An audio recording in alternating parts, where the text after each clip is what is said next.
Is there too much fear in today's organizations from the top and the employees? You know, it's a good question. I don't think that people at the top are fearful, but there's unease, there's ambiguity, and ambiguity makes us uncomfortable. And so we need to prepare for that ambiguity, just as I was talking earlier about that uncertainty and we don't know what's going to happen. So I do this little exercise, it's called squaring the circle.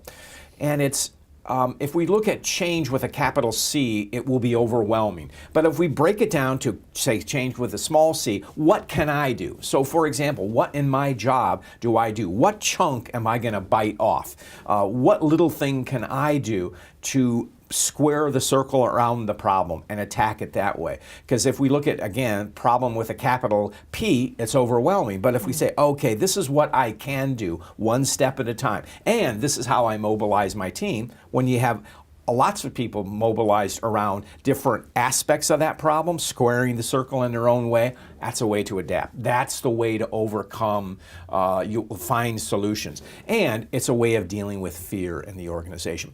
A colleague of mine, a very successful entrepreneur, Rich Sheridan, wrote a wonderful book called Joy.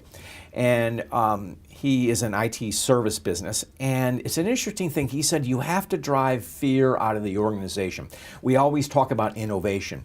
With fear, there can never be innovation because you're looking over your shoulder. You have to make people comfortable to be creative. Okay? That doesn't mean there can't be creative tension and you want to excel, but the fear of losing your job or the fear of getting it wrong, that can be paralytic.